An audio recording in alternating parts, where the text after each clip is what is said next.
बहू की बिगड़ी माँ। अब मेरी बेटी का घर है, मतलब मेरा ही घर है ना। क्या आप भी समधन जी? हाँ हाँ, वो बात भी सही है आपकी। ये तो आप ही का घर है, जब चाहे मुंह उठा के आ जाया कीजिए, कोई दिक्कत नहीं। ये कहानी है त्रिवेणी की, जिसकी बेटी मालविका की शादी अर्जुन से होती है। अर्जुन एक बहुत ही बड़ा बिजनेसमैन होता है और अर्जुन और मालविका को कॉलेज से ही एक दूसरे से प्रेम होता है। अपनी बेटी महलों में ब्याही गई है, इस बात का पूरा फायदा उठाती है त्रिवेणी, क्योंकि त्रिवेणी को पहले से ही चोरी करने की आदत होती है और अब वो अपनी बेटी मालविका के ससुराल में बार बार जाकर चोरियां करना शुरू कर देती है। तो चलिए देखते हैं कि कैसी है इस बिगड़ी हुई माँ की कहानी। मम्मी, सासू माँ, ये लीजिए नाश्ता। माँ, ये बिस्किट्स आप मत खाइए, ये शुगर फ्री बिस्किट्स सासू माँ के लिए हैं, इन्होंने खास विदेश से मंगवाए हैं। अरे रहने दो मालविका बहू, पूनम रायचंद का दिल बहुत बड़ा है। मैं गरीबों को इतना दान करती हूँ तो क्या अपनी समधन को एक बिस्किट नहीं दे सकती? जस्ट किडिंग समधन जी। और हाँ मालविका बहू, आइंदा से तुम ये नौकरों वाले काम बिल्कुल मत करना। इन सब के हाथों में क्या मेहंदी रची है? मालकिन, वो पिछली बार सोने और चांदी के बर्तन हमसे टूट गए थे, इसलिए हमें बड़े साहब ने रसोई का काम करने से मना किया है। अरे चिल चिल, हम रायचंद हैं और इस महल में ऐसे हजारों सोने और चांदी की चीजें हैं, टूटती है तो टूटने दो, हमारे पास किसी भी चीज की कोई कमी नहीं है।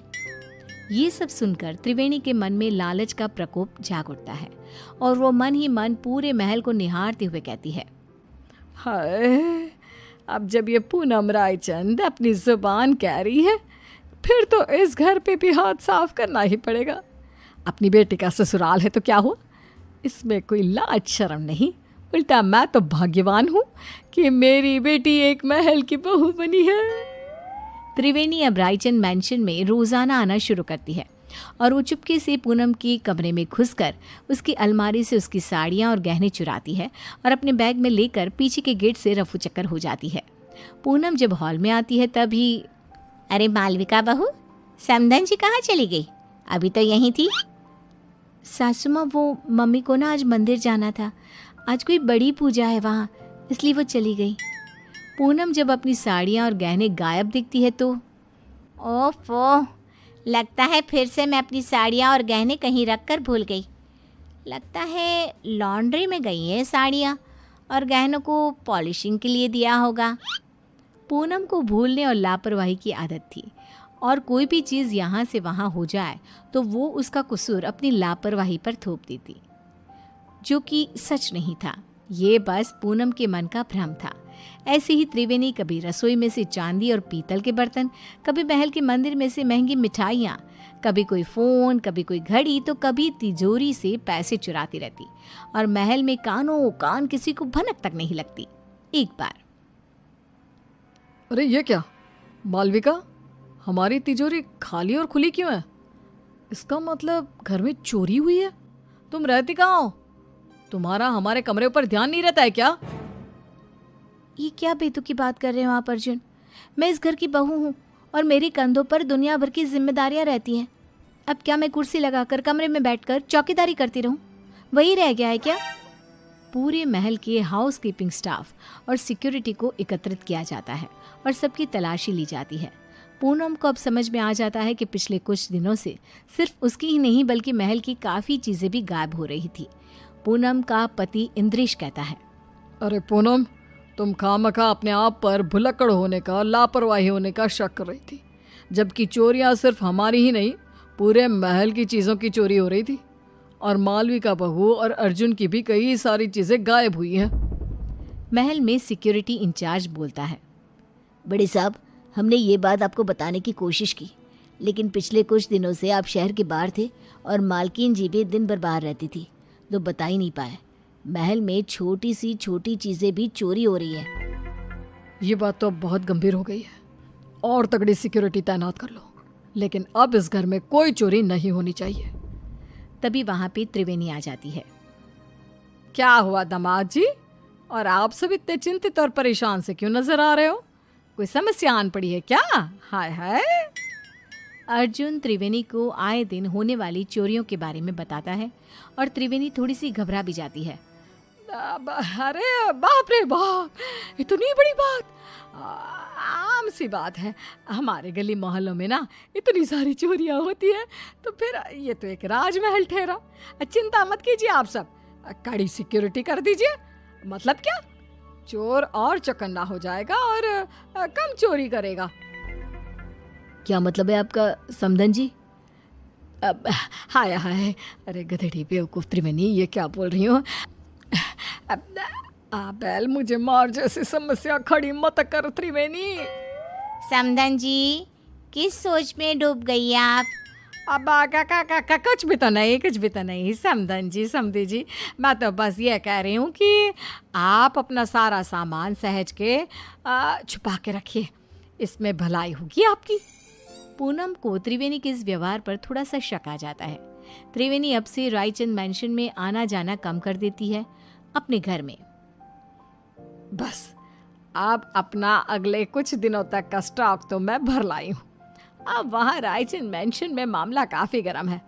जब तक वो ठंडा नहीं हो जाता, मैं वहाँ तीज त्योहारों में ही आया जाया करूँगी, क्योंकि अगर मैं वहाँ गई तो चाहे मैं एक चम्मच ही क्यों ना लूँ, उसे भी चोरी करने से अपने आप को रोक नहीं पाऊंगी। क्या करूँ, आदत से मजबूर जो हूँ। और बेवकूफ रायचंद, उन्हें तो पता भी नहीं कि आस्तीन का सांप रोज उनके घर में आकर चोरी करके जाता है। बेचारे जितने माला माल हुए उतने ही कंगाल भी हो गए। महल में एक नौकर पूनम के पास जाकर उससे कहता है, मालकिन, मुझे ना आपको एक बात बतानी है। वो दरअसल छोटी मालकिन की मम्मी यानी कि त्रिवेणी जी को मैंने अपनी आंखों से चोरी करते हुए देखा था। क्या तुम घन चक्कर हो क्या? तुम्हें ये बात मुझे पहले बतानी चाहिए थी ना। मुझे वैसे भी उस सो कॉल्ड समधन जी त्रिवेणी पर शक तो आ ही रहा था, लेकिन कंफर्म नहीं कर पा रही थी मैं आपको ये बात पहले इसलिए नहीं बता रहा था क्योंकि मेरे पास कोई सबूत नहीं था और आप मेरी बात पर विश्वास भी नहीं करते। और तो और त्रिवेणी जी इतनी चालाक हैं कि उन्होंने महल की उन्हीं जगहों पर चोरी की है जहाँ सीसीटीवी कैमरा नहीं है। अब देखना मैं क्या चक्रव्यूह रचाती हूँ। अब मैं हमारा पुश्तैनी हीरे का हार सरेआम हॉल में रख दूंगी, और जैसे ही वो त्रिवेणी उस हार को चुराएगी तब मैं उसे रंगे हाथ पकड़ लूंगी। पूनम की इन सब बातों को मालविका कमरे के बाहर ही सुन लेती है और वो अत्यंत हैरान और स्तब्ध हो जाती है। मालविका फौरन अपनी माँ त्रिवेणी को फ़ोन लगाती है। मम्मी, आपसे ये उम्मीद नहीं थी। आपने अपनी ही बेटी के ससुराल में इतनी सारी चोरियां की। Very bad mummy. सासू माँ को आपकी इन काली करतूतों के बारे में सब पता चल चुका है। मालविका बेटा, ये तो क्या करी है? मैंने कोई चोरी चकारी नहीं की यार। मुझे आपसे कोई बात नहीं करनी, बाय। मालविका इतना कहकर फ़ोन कॉल कट कर देती है। त्रिवेणी अब पूरी तरह डर चुकी थी। वहीं रायचंद मैंशन में पूनम हॉल में खुलेआम पुश्तैनी हीरे का हार रख देती है और त्रिवेणी को न्योता देने के लिए फ़ोन लगाती है। त्रिवेणी पूनम का कॉल देखकर कांपने लगती है। पूनम, रायचंद का कॉल, मेरी तो आज शामद है। अरे, आज सूर्योदय किसी और दिशा से हुआ है क्या? त्रिवेणी मेरा फ़ोन नहीं उठा रही। खैर, वो वैसी भी आज आने ही वाली थी 2 बजे तक। अपने आप आएगी और सारी चोरी सीसीटीवी में रिकॉर्ड हो जाएगी। पूनम अपने कमरे में आराम करने चली जाती है और सभी नौकर भी भोजन करने जाते हैं। तभी वहाँ पर बालकनी से एक चोर आता है और वो पुश्तैनी हीरे का हार चुरा कर ले जाता है। और बाद में जब पूनम ये सीसीटीवी में देखती है तब, ये क्या? ये तो एक आदमी चोर है। अरे नहीं, ये क्या कर दिया मैंने? तभी पूनम का फ़ोन बजता है और उसे एक वीडियो मैसेज आता है जिसमें त्रिवेणी का वीडियो होता है। क्यों समधन जी, आपको क्या लगा आप मुझे पकड़ लोगी? लेकिन मैं तो चली 7 समंदर पार।